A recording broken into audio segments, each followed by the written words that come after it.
Ladies and gentlemen, please put your hands together to welcome our speaker for today, Mr. Santiago Salahuddin Uno, and Mr. Choi Sheng Kwok, Director of ISEAS Yusof Ishak Institute.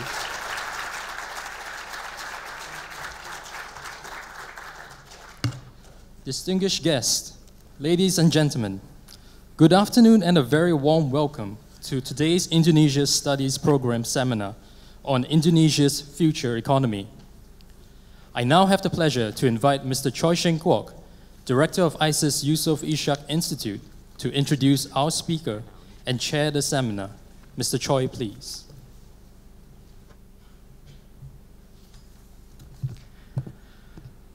Our special guest speaker, Mr. Santiago Salahuddin Uno. Distinguished guests, ladies and gentlemen, let me welcome all of you to this seminar on Indonesia's future economy, organized by the ISEAS Yusof Ishak Institute. Those of you who attended the Indonesian forum that ISEAS organized late last month in this same ballroom will remember that our keynote speaker at that forum was Indonesian Minister for Industry and Chairman of Golkar Party, Mr. Airlangga Hartarto. At that forum, Airlangga shared with us his assessment that the main issue for the coming year's general elections in Indonesia would be on the economy. It is therefore very apt that the topic for today's seminar should be on Indonesia's future economy. As all of you know, Indonesia's economy is facing tremendous pressures recently as a result of the tightening of monetary policy in the US and in other advanced economies. The tightening has triggered capital outflows from emerging markets, including from Indonesia. These developments have further strained Indonesia's current account deficit and also weakened its currency.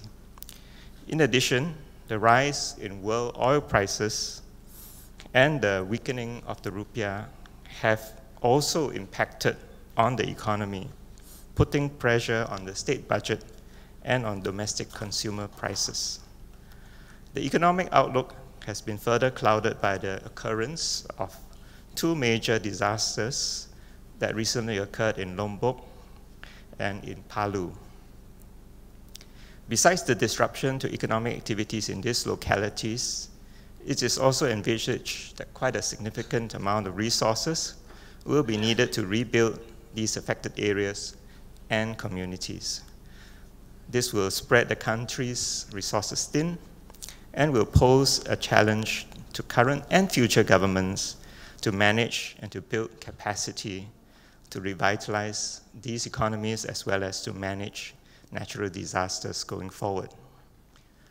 On a broader basis, the Indonesian economy has been doing relatively well compared to other emerging economies, but some analysts do believe that it is not performing to its full potential. The reasons for this are varied.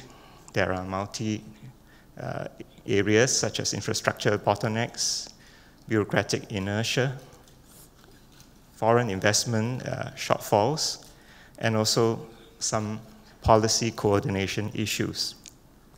On the other hand, there are also many positives: a very young population, a surging middle class, growing domestic consumption, very exciting new entrepreneurial activities that are going on, as well as sound fiscal and monetary policy. Against this backdrop, we are very privileged to have Mr. Santiago Uno back in ISEAS. He has been in ISEAS to speak before, and he will share with us his insights on how Indonesia will manage these challenges and harness the opportunities ahead. As co-founder of PT Saratoga Investama Sedaya, the first and biggest publicly listed active investment company in Indonesia, Mr. Santiago is eminently qualified to speak to us on Indonesian economic matters. He has served as the President Director of Saratoga from 2004 to 2015.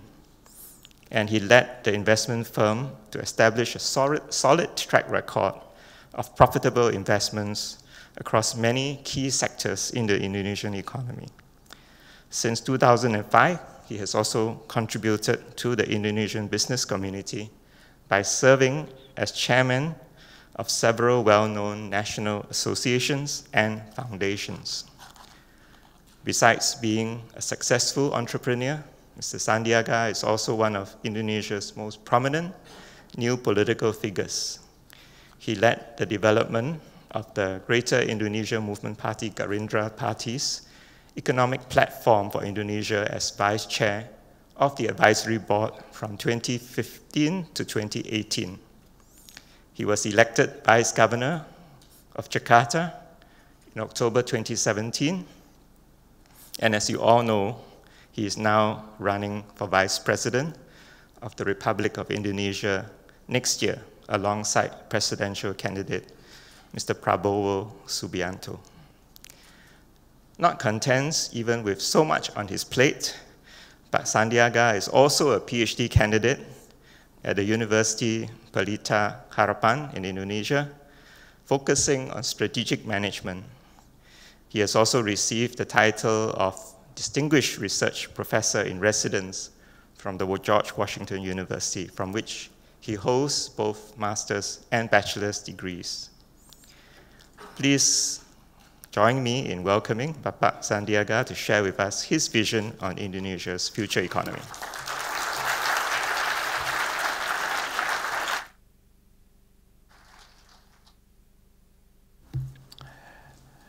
Thank you, Mr. Choi, for such kind introductions, and you elaborate a lot on Indonesian economy. You took some from my notes already that I was going to speak. Anyway, first of all, thank you very much, ISEAS, for the invitations. And this is always a very prestigious event that I look forward to attend. And I think I came 2015 for the discussions on a panel for investments in Southeast Asia. And today, the invitations to talk about the future of Indonesia's future economy could not be more opportune time for us to discuss. I'd like to thank for the audience who came here despite the rain. We came from Batam today, and it was not raining in Batam. But once you come to Singapore, it rained. We believe in Indonesia that whenever it rains, it brings berkah. It brings fortune. So I hope my visit to Singapore, which is my first overseas visit after the announcement, would be very fortunate for both countries and for everybody's here in the future. Inshallah, that it will be an eventful and full of blessing by God. So I prepared some slides, so I'll go over it very quickly because I think most of you already very familiar with the Indonesian economy. I would like to focus on the questions and answers, and maybe you have some questions that that's not just economy, but other matters like politics or issues, current issues in Indonesia. Feel free. I'd like to keep the presentations very short. In one word, about the Indonesia's future economy is basically looking very optimistically. I am a perennial optimist. I have been an entrepreneur, and when you are an entrepreneur, you always see a glass half full. We have challenges in the Indonesian economy, but I believe that the countries can overcome those challenges, and we will see that Indonesia's rise to be the powerful economic powerhouse in Southeast Asia is going to be realized within the next few years to come. So for those of you who don't know my history, I used to live here from 1992 to 1997, 5 years. And it's always good to be back here in Singapore. It's very nice, and there are memorable times. I used to live along this road. It's called Lucky Plaza Apartment, not too far from here. At that time, it was a place for Indonesian workers to gather, and the Filipino workers to gather during the weekend.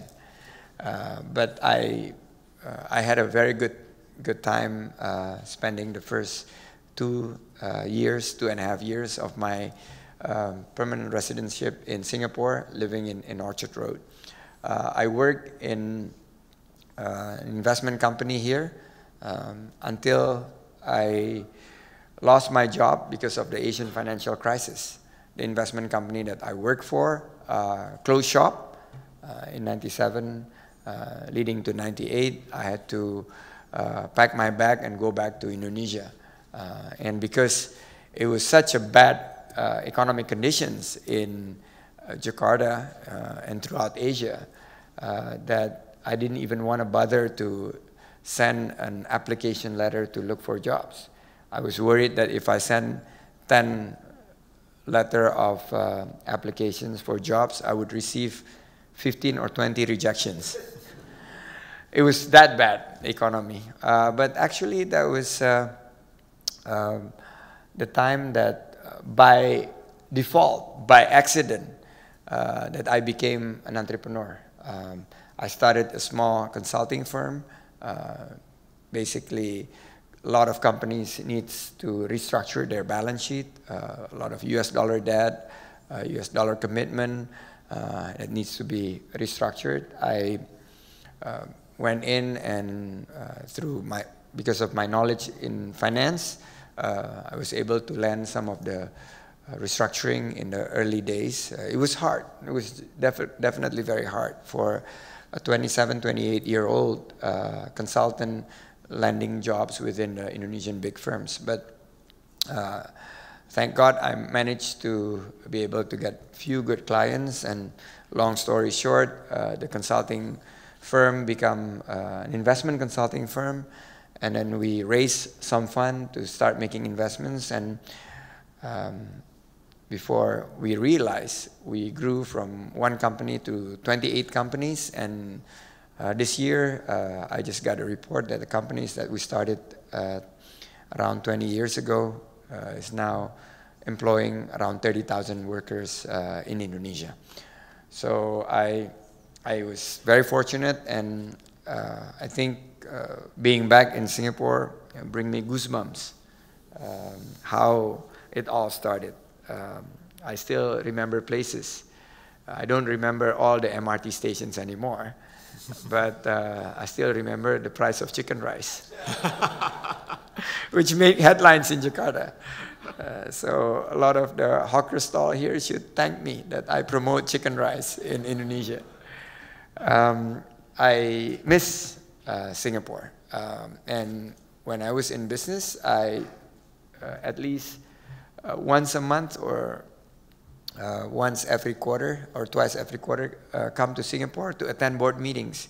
But since I joined politics, I left all my directorship and focus on economy. I don't want to be in conflict of interest situations, so I left business altogether and joined Pak Prabowo and Gerindra party in 2015.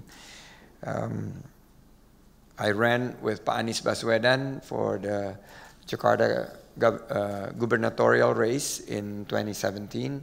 I had my job only for 10 months before I got the appointment, very last minute, to accompany Pak Prabowo on this ticket. So since 9th of August, I left my job in City Hall and started touring the country from all the way from the east part of Indonesia to the west part of Indonesia. And now this is my first trip to Singapore. So the topic of today is Indonesia's future economy. So I have some notes here. I think Pak Erlangga put it very, very correctly that the focus on the elections will not be on other thing but economy. And specifically, it's about jobs. It's about prices, food prices. The two issues would be jobs and food prices. So in recent times, I think the first slide, if I could switch it. Basically, in recent times, we see that Indonesia is growing with. Is this my presentations? Ah, okay. Doesn't look familiar. Anyway, it's very funky. You guys doing a good job. Indonesia's, if you talk about Indonesian politics, a lot of people wanted to talk about the unity, about religion, about other things than economy. But if you deal directly with the people, when you go down to the grassroots, and I've been within the grassroots communities in the last 2 years, starting from the Jakarta campaign to now, they only talk about the economy. So it is a street talk.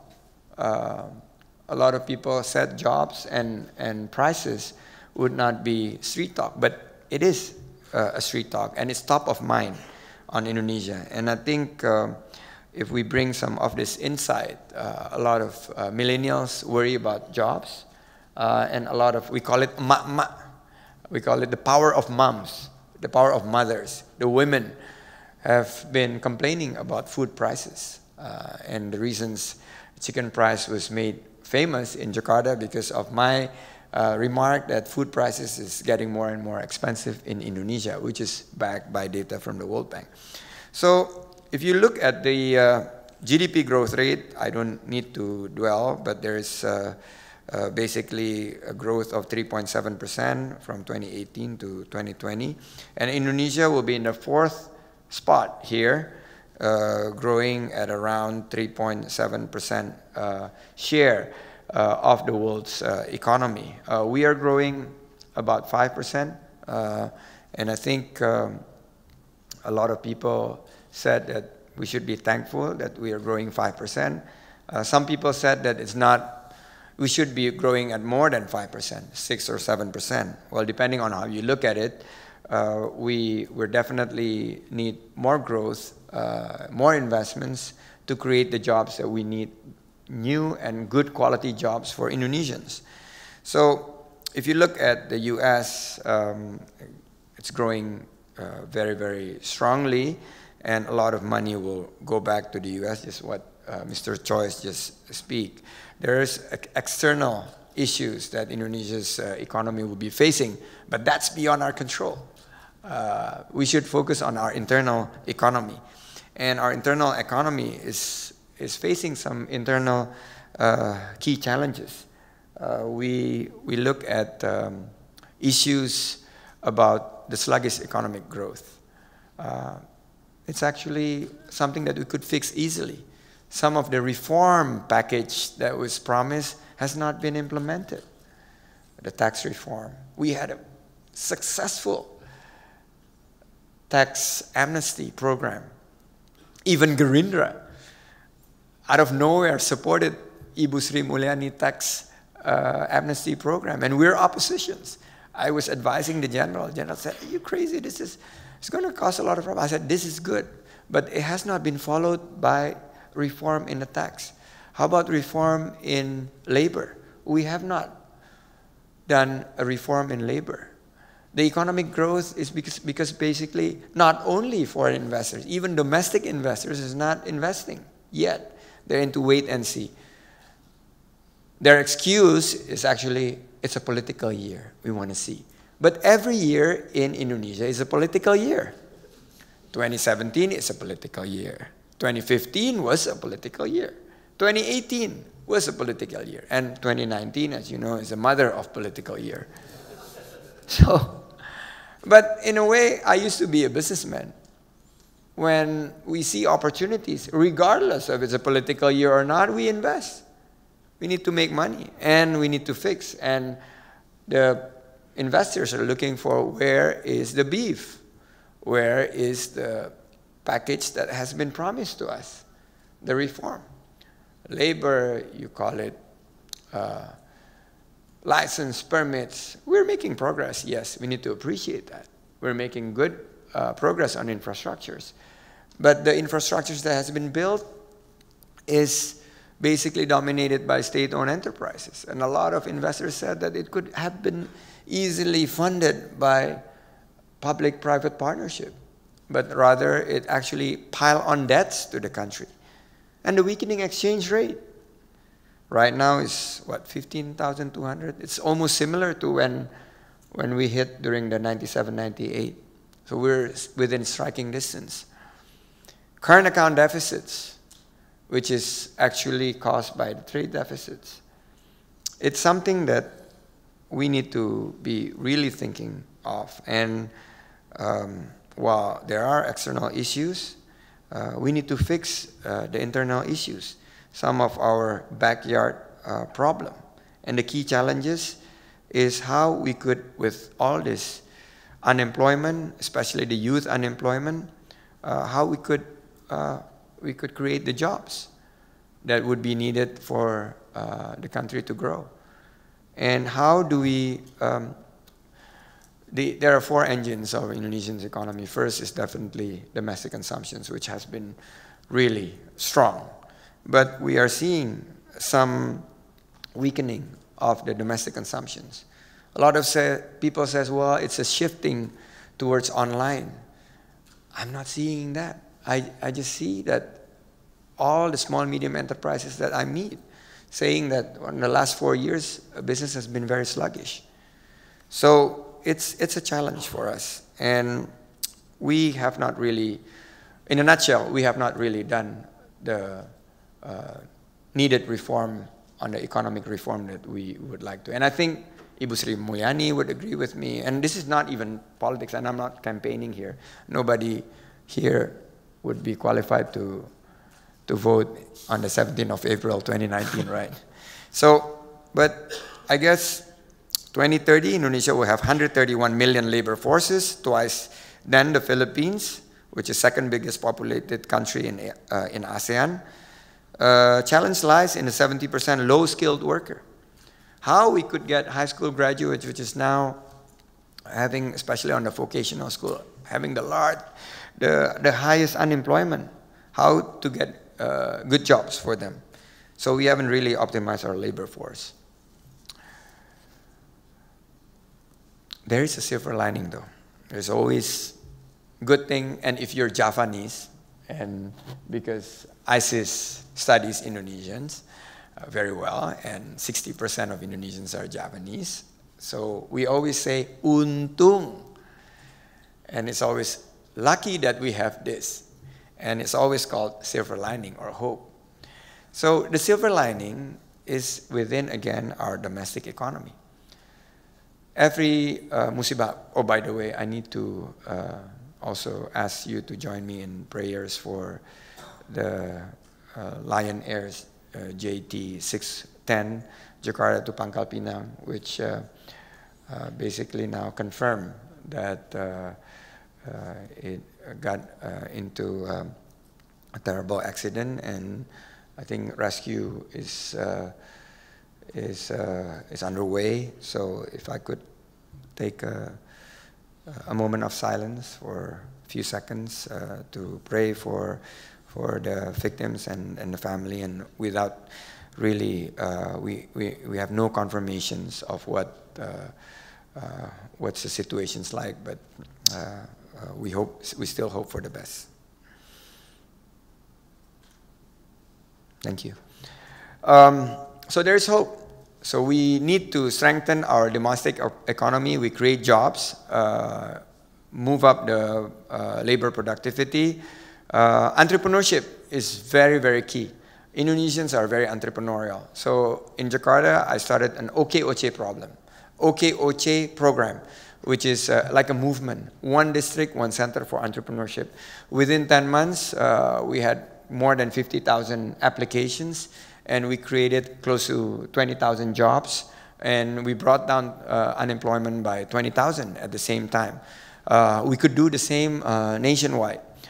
We should develop resource-based industries to increase economic productivity by putting in more processing industries. This is the same story over and over again, but under, I'm not campaigning, but if we have strong government with firm leadership, I think we could execute some of this source of growth, new source of growth. And then we stimulate economic growth within ASEAN. I was in Batam. Sad in Batam, the growth is actually the bottom of all the 34 provinces, while Singapore and other places is growing.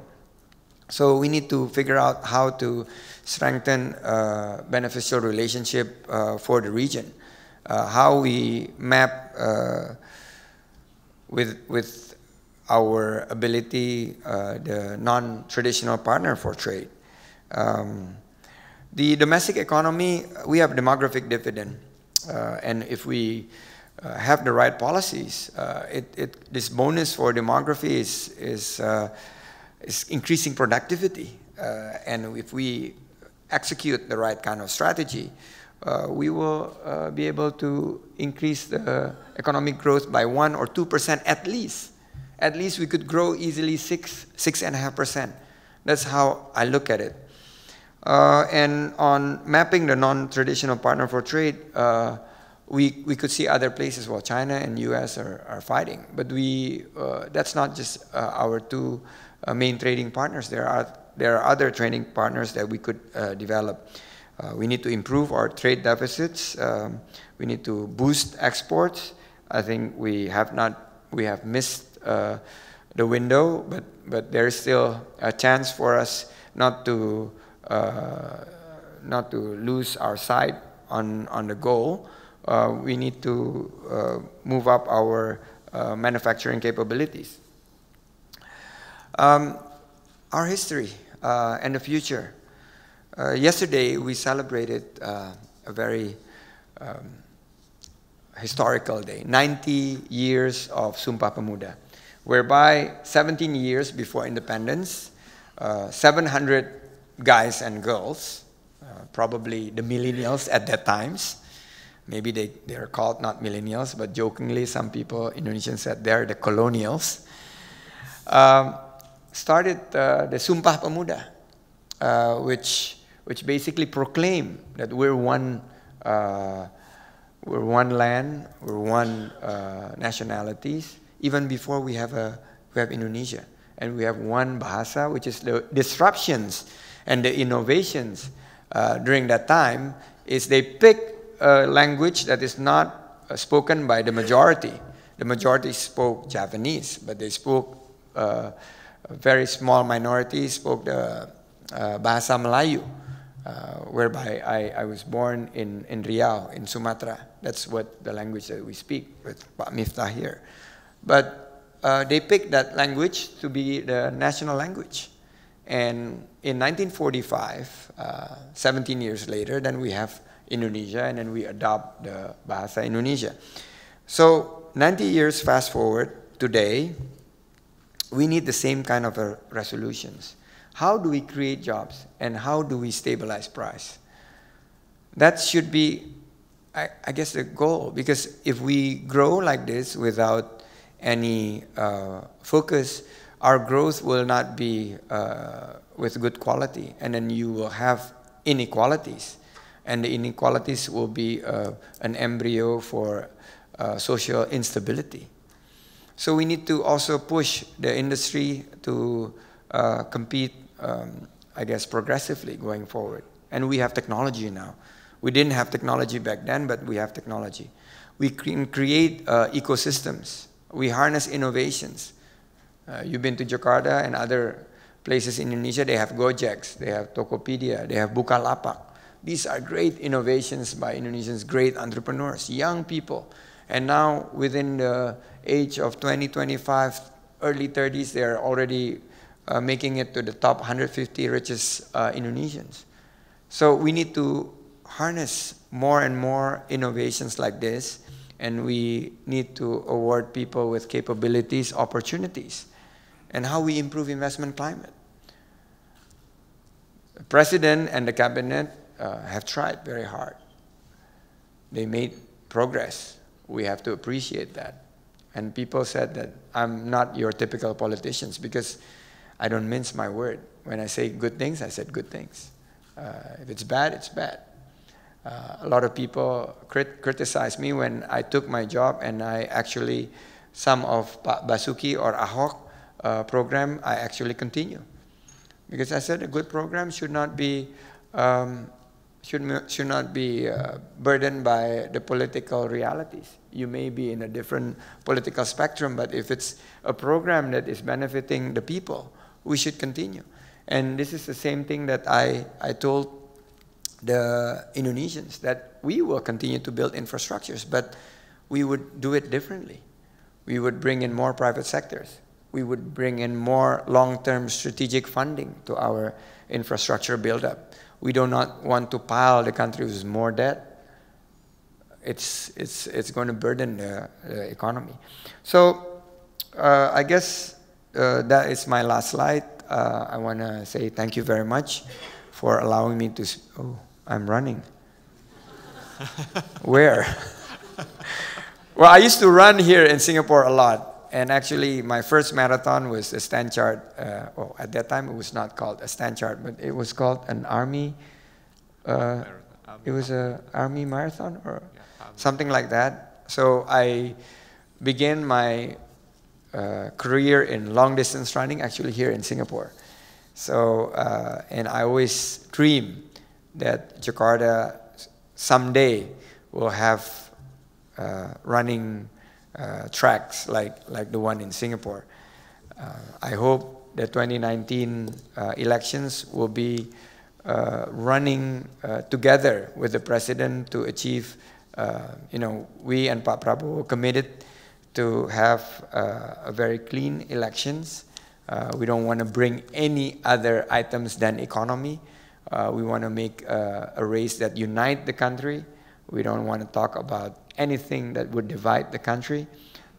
We don't want to talk about religion, race. We want to focus on how this democracy could be different than other democracy that would divide the country.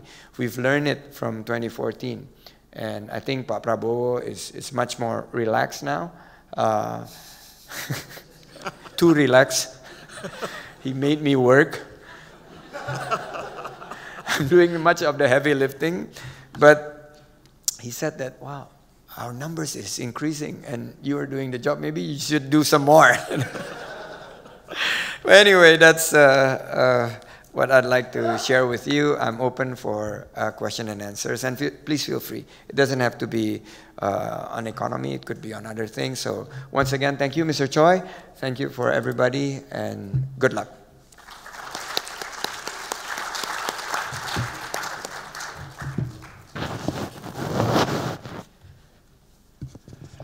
Well, ladies and gentlemen, I think you've heard a very frank talk from the heart, and also I think he has espoused a different ideology, a different political ideology, which is something that you can question him further on. So I don't think you want to hear my voice, you want to hear his replies. So may I invite you all, if you would like to pose a question, make a comment, please lift up your hand wherever you are. Somebody will come to you, or you can go up to the microphone that is there. And please give us your name before you pose your question. So is there, I will take about 2 or 3 questions at one time, and then we will invite Pak Sandi to respond to it. So who will be the first?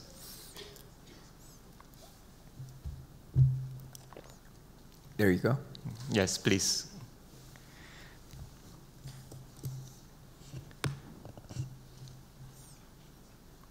Thank you.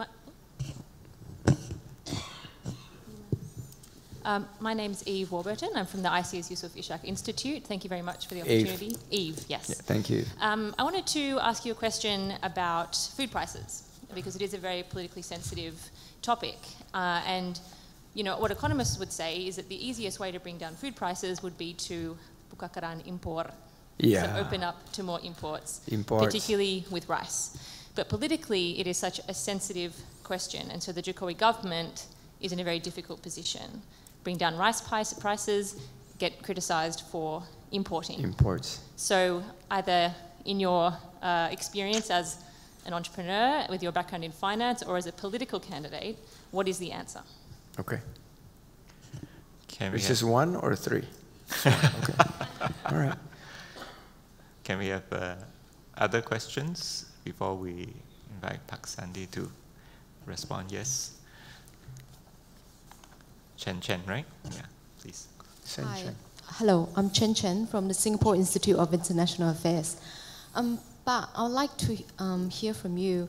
You mentioned that reforms have been slow in coming in Indonesia.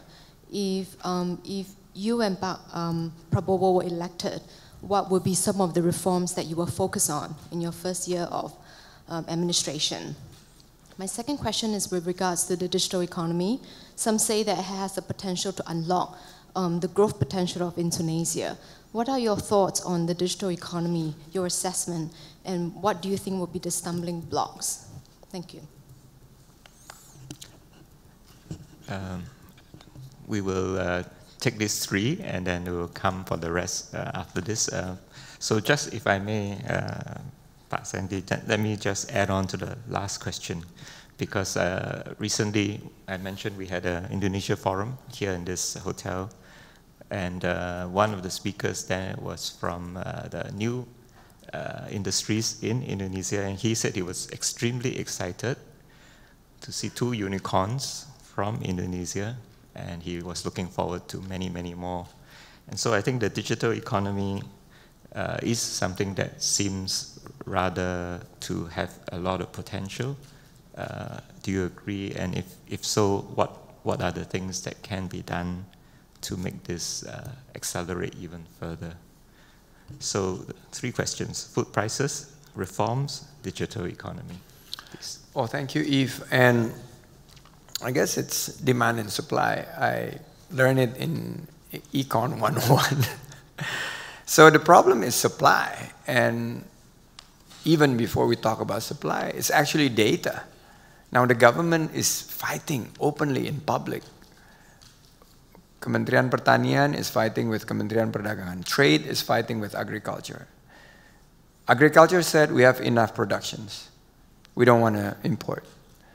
Trade says, no, you don't. We are in short. And they're openly fighting in public. People are confused.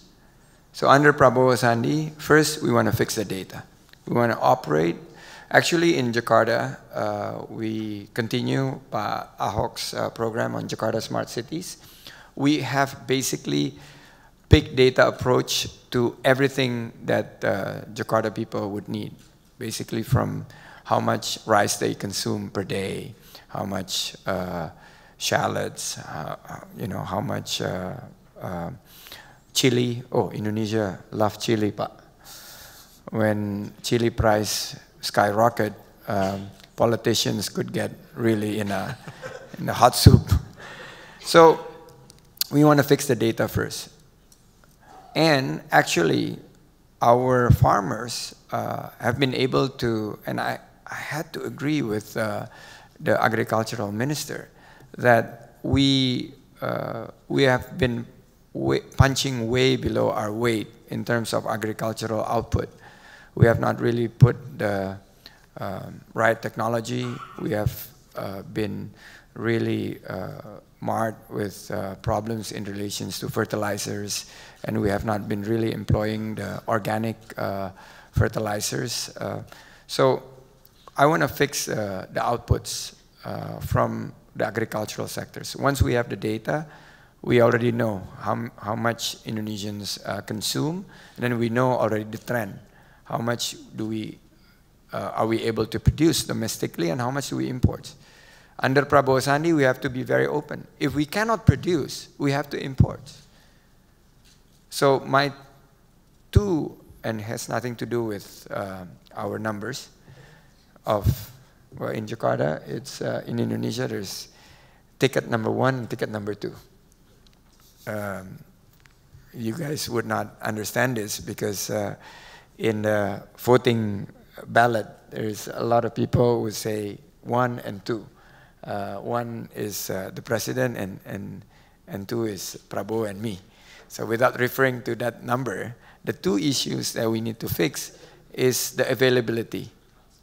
And secondly, definitely is prices.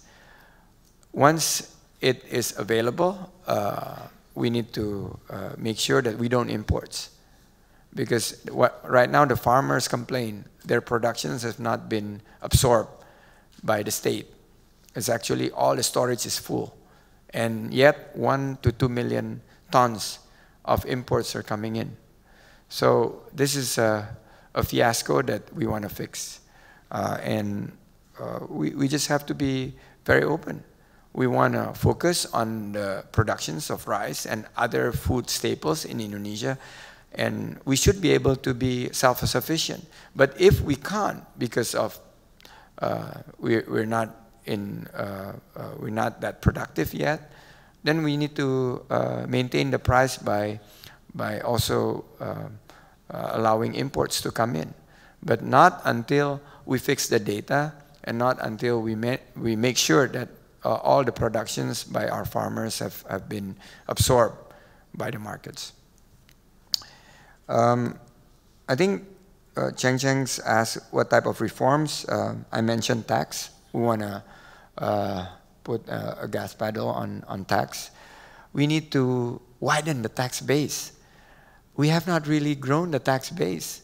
After the tax amnesty, the tax base is almost like stagnant. Our tax ratio is less than 11%. Actually now people said it's less than 10%. We should be at 17%. We need to reform on labor. It is almost impossible to hire and fire. There's a law number 13, 2003 that is hate, that is actually rarely a legal product that is hated by both sides of the equations. The labor movement hate it, and the business people also hate it. So why not revise the law and make it more flexible? Let's not make it too rigid. If the labor law is too rigid, people don't want to invest. People invest in Vietnam, and I've seen it. People says, we don't need to invest in your country. If you make it so difficult for us, I understand that it's a huge opportunity. The market is in Indonesia, but you guys need to help us to help you. So the exports industries, a lot of people within the exports industries that we would need complain about the uncertainty of law.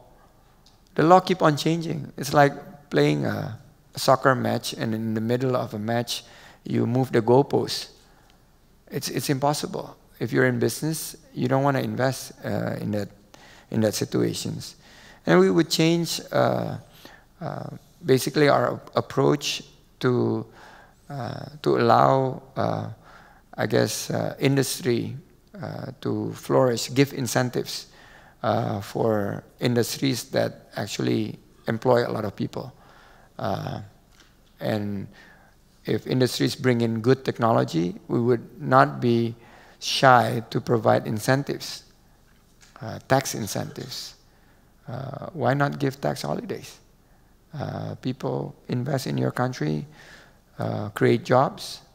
We have not really been more active or more aggressive in terms of attracting investors coming into Indonesia. The digital potential, I think I agree, and stumbling block is regulations. Stumbling block is also certainty of laws, and how you unleash it is you create an ecosystem. You let these entrepreneurs play in the sandbox, pretty much like what Nadim is playing now. If you look at Gojek, it's actually against the law because you cannot have a public transportation on motorcycles. But almost, I don't know, millions of people actually got employed by Gojek. And when we opened the main arteries in Jalan Tamrin for motorcycle just after we got inaugurated, is because 480,000 small enterprises is using motorcycle to deliver food or products within Jakarta traffic. So I guess the government needs to work harder with these young entrepreneurs to ask what do they really need rather than telling this is what the country is going to. And I think how the OJK is doing a sandbox approach for fintech is something that Prabowo Sandi would allow more within the creating the ecosystem. We mentioned Bukalapak. That's a company that started by a very young guy by the name of Ahmad Zaki, who attended my mentoring session. Right now, he was able to, he's now able, Bukalapak, to provide access to market for 4 million small, medium entrepreneurs. Small, medium enterprise use their platform, use their marketplace. And then we see that if we could allow more Indonesian products within that marketplace, it actually would be benefiting more into the job creations that we are really looking forward to. To Mr. Choi, yes, unicorn, we have few already, and I'm very proud to mention the few unicorns that we have, but we need more. Indonesia is such a large economy. I think we are capable to produce 30 to 40 unicorns within a few years from now. Each unicorns would be valued between $1 billion to $3 billion in market cap. And we need to allow some of the relaxations on the taxes whereby people invest in new startups. And if those companies lost money, right now the complaints by the startups is actually almost impossible to close that company. And they are going to be after by the tax people because they are now basically the tax people thought that it's some kind of scheme to avoid paying tax. But actually that's people invest in startups and lost money. I mean, in startups, out of 20 opportunities, maybe you make 1 or 2, or maybe 3, but that 3 actually made up to the other 17 that you lose money, or even make it 3 or 4 times more. So those type of ecosystems needs to be introduced. And I think if we want to be competitive within this Industrial Revolutions 4.0, we need to be thinking along that line. And I believe a government that is focused to be pro-business, pro-innovations, pro-entrepreneurial spirits, pro-risk-taking. We need to embrace people to take more risk, to be proactive, and to be innovative. We need to provide incentives for people to take those type of risks. Okay, yes, so Budi and also at the rear, yeah, the lady at the rear.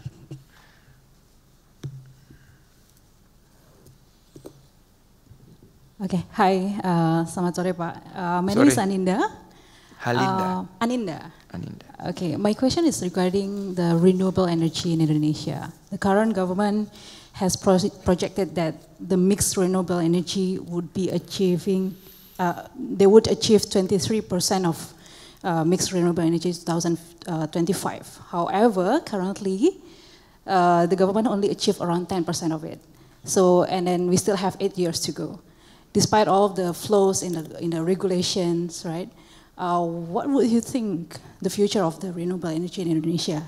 And as an entrepreneur, how could you attract investment on renewable energy? As we know, Indonesia has a lot of challenge in building those renewable energy projects. And particularly, what do you think about the coal industry when it now seems to take a big role in energy industry in Indonesia? And we know coal is not really clean for environment. So what's your take on it? Thank you.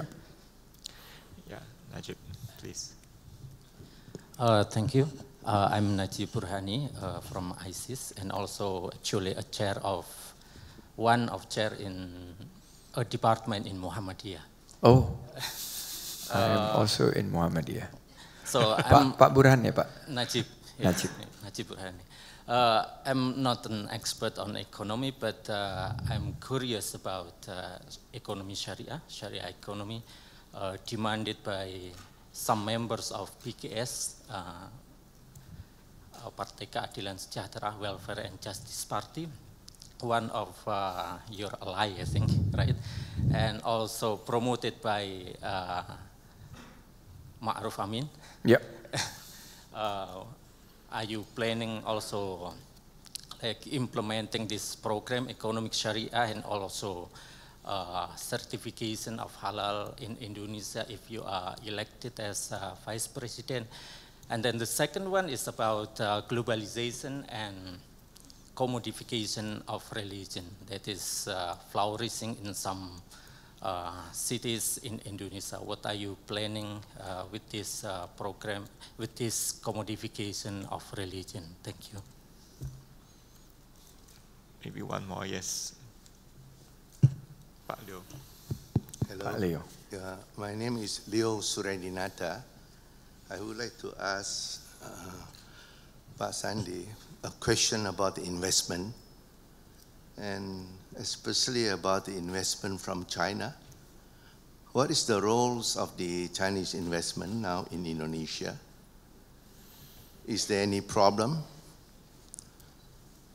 How significant is the investment? If you are elected as the Vice President of Indonesia, what sort of policy that you would like to introduce toward China's investment? Thank you. Okay. So 3. I have invested in renewables, and I have to agree with you, it's very, very hard. It took us 20 years to nurture a project on geothermal because we had to deal with hundreds licenses and permits from the local authorities all the way to the central government. Typically, this renewable energy project will take 5 to 7 years. I've invested also in mini hydro. Similar thing. It's very, very cumbersome in terms of the regulations. When I joined the City Hall government, now I'm on the other side. I was on the other side, and I looked from the inside. I also got frustrated with so many, and I cannot blame the government anymore because I was at that time part of the government, part of the local government. And it is deregulations that we would need to attract investments into the sector. Indonesia has 40% of the world's geothermal reserve. Indonesia's waste energy is huge potential. Hydro, huge potential. Solar panel, huge potentials. And I used to joke that every there is an Earth Day every end of March. I think it's Saturday night that you are asked to switch off your light from 8:30 to 9:30. And because I have some followers in my social media, a lot of friends ask me, and some from the organizer asked me, please support and tweet or Instagram post the invitations to switch off your light from 8:30 to 9:30, and I would go like, guys, please switch off your light from 9:30 to 8:30 to 9:30 tonight to support Mother Earth, give Mother Earth a break. And then within 3 minutes, people from North Sumatra said, oh, Pak Sandi, we don't have to switch off our lights, it got switched off by itself. And yet, in North Sumatra, there's such a huge geothermal capacity there. And I think on Sarula power plant, we managed to finish the first phase, but it has a capability to be 3 or 5 times more than the size. But it takes years to develop. So we need to deregulate fast. We need to invite private sectors, expertise and governance and capital investments to invest. And this is not going to be popular, but I'm going to say it, but PLN needs to work with private sector. Let private sectors invest and not crowding out. A lot of projects are now, people complain, and this has also been in the news because Kadin also spoke about this, that state-owned enterprises basically hogging all the infrastructure projects. So we would do it differently. We bring in the expertise, best of the best from the industries, and because I come from the private sectors, I know what's would attract them to invest, the IRR that would make sense. But those IRR have to be attractive enough for them because they are going to take some kind of risk of uncertainties of the laws, risk with regards to mini hydro, some changes in the geotechnic, because you know Indonesia is land whereby there are a lot of earthquakes. So that's how I would do it. Deregulate. This is the reform that one of the reforms that I was thinking. How we could bring in more new and renewable energies into the energy mix faster. Right now it's only 10%. We need to be all the way up to 30 to 40%. So I would speed up reform. I would ease all the restrictions. I would get private sectors to invest, and they will invest because it makes sense. It's clean, it's profitable, and it provides jobs. Now, what do I think about coal industry? As you know, I am a big coal investor in my past life. I'm no longer a business person, but coal has been a primary source of fuel for some of the power plant. And we have been getting, I guess, a lot of investments within the coal industries during the commodities boom. But now coal industry is not as attractive as before. The way I look at it, you know, I guess our focus should be more on renewable energies. The coal industry is there, and we need to make sure those who are operating in the coal industries think about the sustainable way to operate their mine and make sure that it's environmentally compliant. I think we need to focus more on what is actually the low-hanging fruits, which is the renewable energies. I think it will be very difficult for coal industries for the next future because I think the environment shifted. People prefer more to invest in the new and renewable energies. Pak Najib, Sharia economy is still very, very at a fraction of its potential in Indonesia. And this is in relations to food, tourism, and many other, banking, obviously, and other sectors. When I was vice governor, we created a a working group to see how the Sharia economy could actually help propel the growth for economy in Jakarta. And in particular, Pak Najib, in relations to jobs that could be created.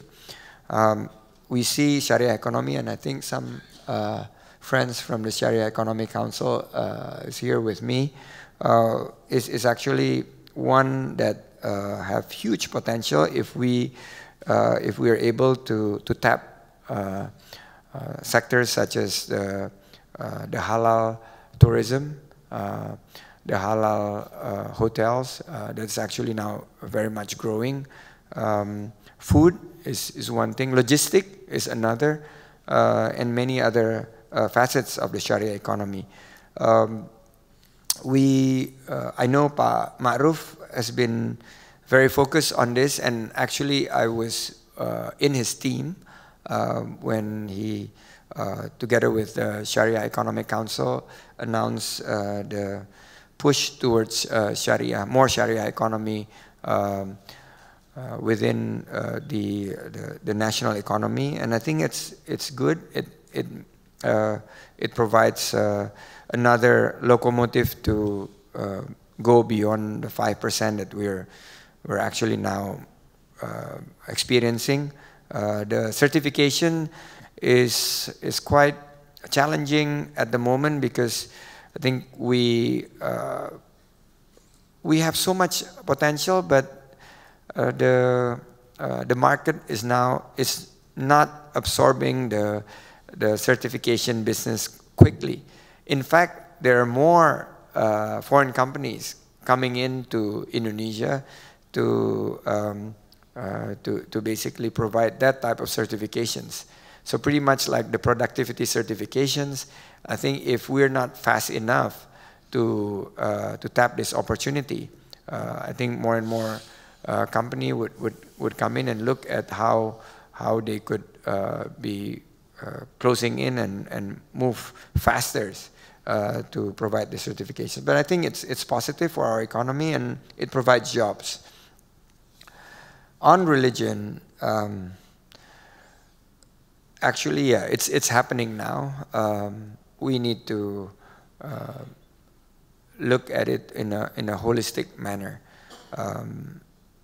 I am quite optimistic. I've gone through the 2017 Jakarta gubernatorial elections, whereby I see it real with hard data, with our big data numbers, that the numbers of people who are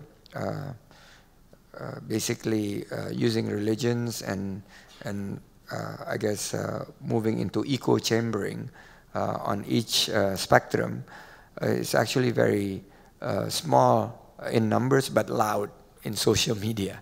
And this is jobs, this is our task as leaders to ensure that the Islam is rahmatan lil alamin, Islam that is a religion of peace, that actually provide, I guess, benefits to the surroundings that we would be promoting in Indonesia. And I think a firm government with, I guess, commitment to Undang-Undang Dasar Negara Republik Indonesia tahun 1945 and Pancasila is going to be, I guess, the strict foundations for this.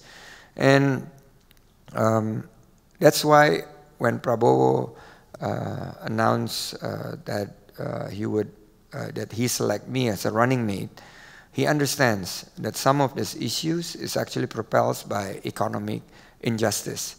And we want to make sure that our economy is growing so that we could provide opportunities for the medium to lower income brackets, so that they would have, you know, I guess, a much more wealth going forward. And some of this, I guess, issues that we are seeing that is propelled by some of the economic injustice could be easily mapped and hopefully solved. Pak Leo, investment in China, we need investments. So I was speaking on Pak Dino Patijalal's conference last week. What is my opinion on investment from China or from the US? I said we need to attract both from China and the US. All the investment. We need all the investments that we need to create jobs, because Prabowo Sandi are looking for job creations. And it's not the government that create jobs. It's the private sectors. It's the business. And if we want to attract investments, we need to create a conducive investment climate. And in particular, China, I think they're good at certain things. I have been partners with Chinese companies. Some of them are working very efficiently, sometimes too efficient. And I had to face the consequence now. I built a power plant in North Sulawesi with a Chinese partner. Right now, the plant is operating less than 60%. Because some of the repair that needs to be taken place cannot be done by Indonesian workers, because all the manuals are in Chinese. So it's a fact of life, but I think we need to do it better next time. And I made a mistake also as an investor to look for the lowest price possible. But there are some Chinese companies that provide world-class infrastructures, and we need to have world-class infrastructures in Indonesia. So we're very open to investment in China. However, we need to work harder to make sure that those opportunities would create jobs for Indonesians first, and some of the jobs that cannot be filled by Indonesians, the Chinese workers can, within 4 to 5 years, train the Indonesian workers to be able to take that type of jobs. So I think it's going to be significant, the roles for Chinese companies to invest, and our policies will be very conducive for investments, not only from China, but from other part of the world, Europe, US, and other Middle East, and even Southeast Asia countries. Just to give everybody kind of notice that we are coming to close to the end of our time. So if you want to ask a question, you should be fast and jump in right now. Oh, okay, there are people queuing up, so I shall hand it over to them, please. Hi. Hello. Hi. Selamat sore, Pak. My name is Ingmar. I'm an Indonesian national. I'm currently here for, I'm a PR here. So my question is about your comment earlier. Earlier you mentioned that we are within striking distance of the USD Indonesian rupiah exchange rate. However, the thing is that the context now, as opposed to 20 years ago, after the Asian financial crisis, is very different. Do you think that Indonesia's economy really is on the brink of a repeat of the Asian financial crisis then, because the context, the fundamentals are already so different nowadays as opposed to 20 years back? Thank you. Yeah, please keep your questions short also, so that there's enough time. I will answer that very short. No. We're not the same as 97, 98, but we are also not in good shape. So, thank you, Chairman. Since the answer is short, I hope you will give me a bit more time.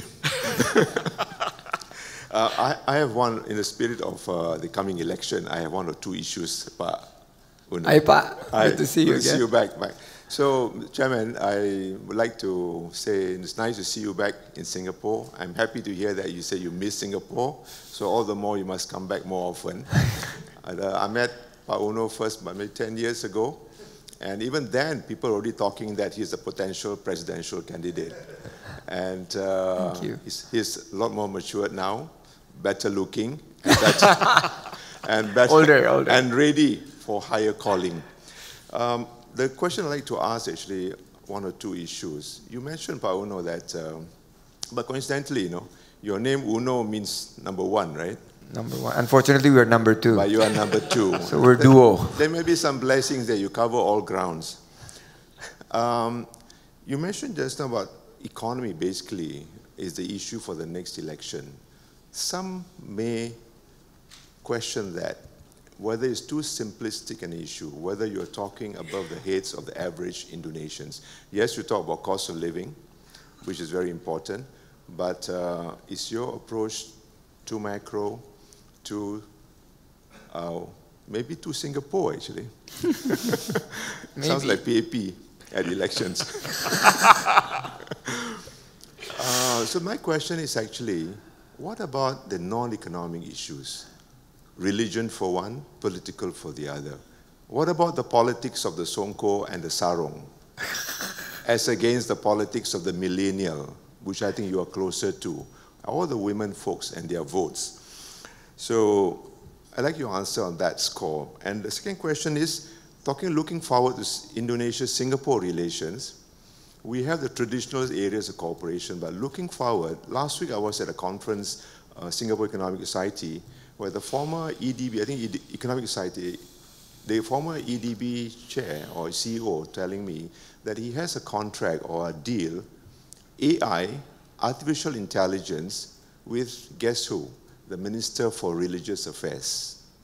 Now that says a lot about the kind of new relationships, new opportunities, and new bonding between Singapore and Indonesia for the future. I'd like your comment on how do you see Singapore-Indonesia relations in the economic sphere? Thank you.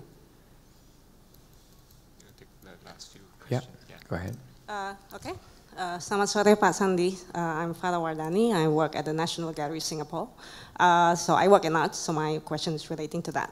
So as we reckon that the current government set up the Creative Economic Council, like the BECRAF. BECRAF. Yeah.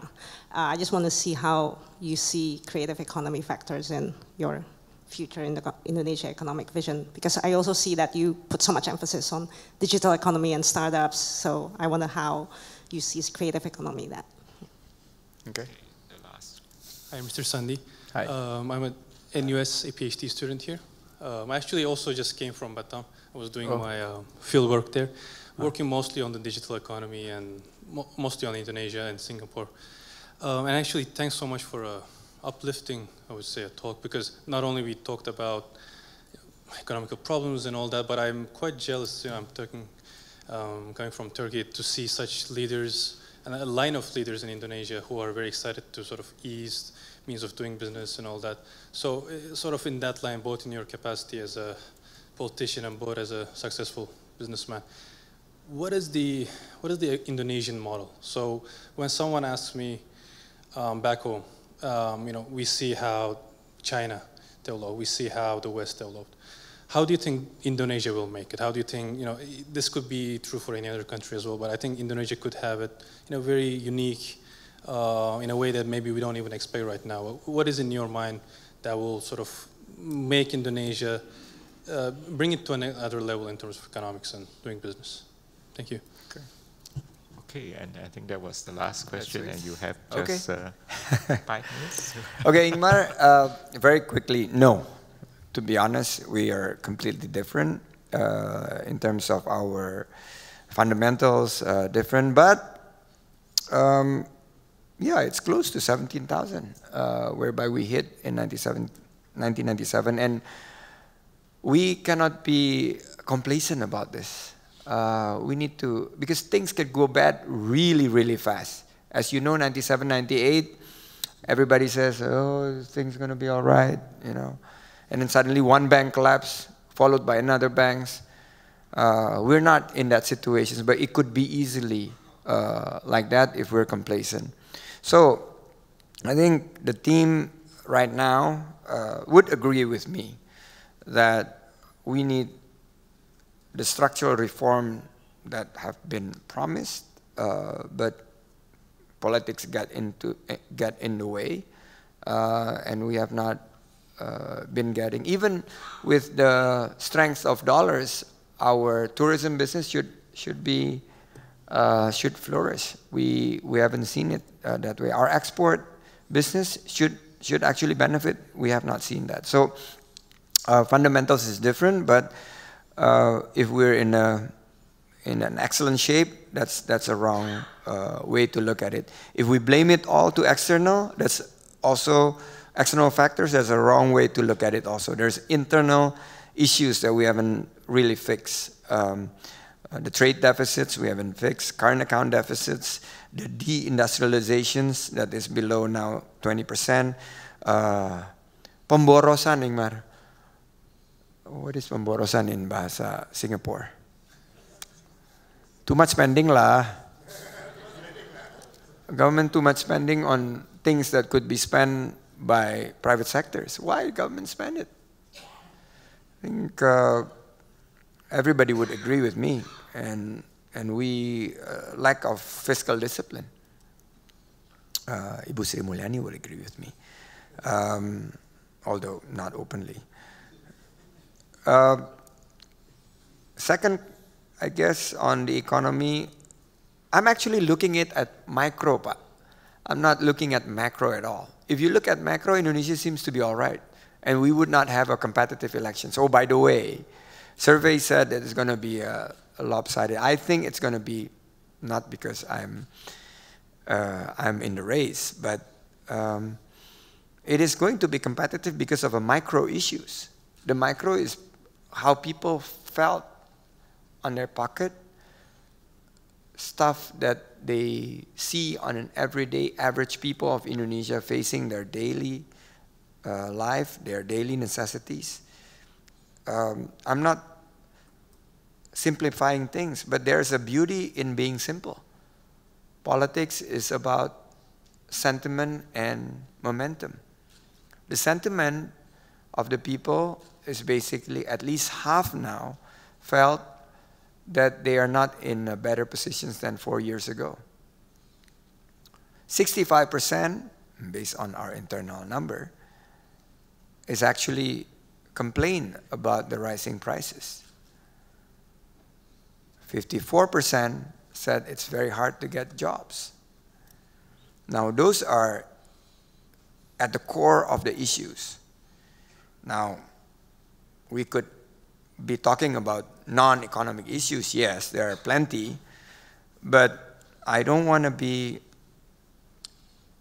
engaging in discussions that is not going to actually benefit the country. The politics of Songkok, we did not use it. Pak Prabowo focused on economy and how he want to groom next future leaders. And he said to me exactly like this: oh, I want to groom the next future of leaders, but it may not be you. Don't get comfortable. He said, if Allah give the mandate to us and the people of Indonesia vote for us, he said, there are other young leaders. So I want to make the place for the young leaders to show up and start being tested. So that's the reasons why I was chosen as the running mate. We want to move away from those politic of Songkok. Politic of millennials, we are having issues because our number says that 50% of millennials don't even want to vote. They don't like politics. Politics is too, what do you call that? Too dirty for them sometimes, too boring. And these people want something, these millennials want something authentic, relevant, and talkable. They like something viral. And politics is nowhere near viral in Indonesia, only in very small. So I need to bring in content that could attract millennials to the voting booth, let alone vote for us, but just to get them interested to vote. Because in Indonesia, as in many other places, voting is not mandatory. Politics of women now. For the first time, we brought in the issue of women. I said in my opening speech at the Elections Commission's office that there are a lot of political parties here, but there's one party that is missing, which is the party of Ma, the power of women. and it's just caught like a bushfire. It spreads all over the country. Today in Batam, there are hundreds, thousands of women show up in our rallies. You know, they feel energized. They feel the vibes. They feel the elections. And for the first time, they are making these elections very excited for women, because some of the issues that have not been talked about is now bring to the center of the discussions, which is the kitchen, food prices, how they provide educations for their kids, how they ensure good jobs for the young graduates, and so on and so forth. Lastly, I agree. The Singapore-Indonesian relationship is basically coming into the next level. I was here for the World Cities Summit, I think a couple of months ago. Yeah, June. Not knowing that I would be in this place now. I was happily trying to forge a relationship between the city of Jakarta with HDB, and how we can provide affordable housings to Jakartans, and many, many more. So I see that the Singapore-Indonesia relationship is actually flourishing. I think the new leaders are now getting to know each other more. I met some of the new breeds of politicians in Singapore. They're also looking forward to a much closer relationship. And thank you for the compliments. 10 years ago, I was much younger. I ran faster. I have more hair. But at least now, 10 years after, I was a PR here also before. But I lost my PR because in 2000, Mr. Choi, because I still keep the letter. The Singapore immigration sent a letter, said that since you are no longer gainfully employed, we regret to inform you that your PR is no longer valid. So, but for some reasons, I still remember my IC number, you know, S6976364B. It's amazing when Ingmar talk about PR, suddenly that number pops up, and I still remember it. And it's more than 20 years ago. Anyway, Backcraft. I see creative economy is basically the next pillar. I like what Pak Triawan Munaf is doing. I think he needs more attentions. I think he needs more platform. He needs more money there. We'll allocate more money. Right now, 9 to 10% of the Indonesian's economy is actually supported, contributed by the creative economy. I think we want to target 15 to 20%. This is how we create new jobs. This is how entrepreneurs could be competitive, is within the creative economy. There's a culinaries, big segment on culinaries. I think big segments on fashions, also on tourisms that relates to creative economy is also booming. So yeah, I see a great future. And if we are getting the mandate from the people, I think we want to actually enlarge the Backcraft and the creative economy contributions to how we could create jobs. Last questions. I think Indonesia will be great. Simple. I'm very optimistic. And regardless what the result of the campaign and the election, I'm very optimistic of how Indonesia will be not only 5 years from now, but 15, 20 years from now. I think we will realize some of the potentials. You know, there's a great economist, I would not mention names, but there's a great economist who said 20 years ago that Indonesia, a country with sub $1,000 GDP and toying with full-fledged democracy, would not be able to make it. Indonesia will disintegrate because the population is too poor, the country is too big, it's too fragmented, it's too many islands. I'm glad that 20 years later, Indonesia is where we are now. 16th largest economy of the world, going to be 7th largest in 2030. Big demographic dividend, bonus of demography. It's growing.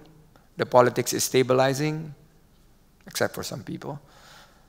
But we're a maturing democracy. I think we're hitting the right targets. And I think Indonesia, I am very optimistic. Economy-wise will be great. Will be number 5 or number 7, depending on how you select the next leaders in 2019. It could be number 5 if you choose number 2. And I stop at that because I may violate the election law. But yeah, I'm optimistic, and I hope we could, as what the founding fathers want, we could really be participating even more active in the international scene. Indonesia's rise up to the occasions, be, I guess, country with the largest Muslim populations will show to the world that Islam is a religion of peace, and the country is showing that how democracy, Islam, progress, modernity can take place at the same time. Thank you very much, Pak Sandy.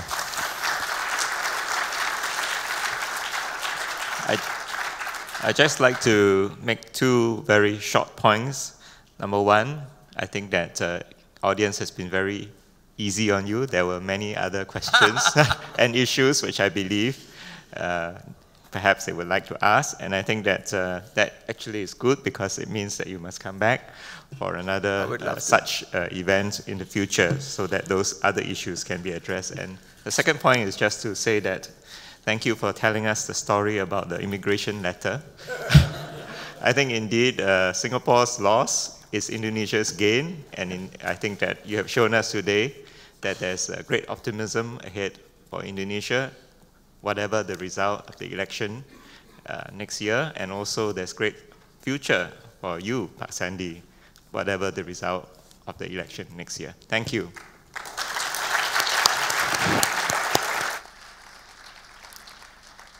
Thank you, Mr. Sandiaga and Mr. Choi. Distinguished guests, ladies and gentlemen, we have come to the end of today's event. Thank you very much for joining us here today and for contributing to the discussions. We wish you a pleasant evening ahead.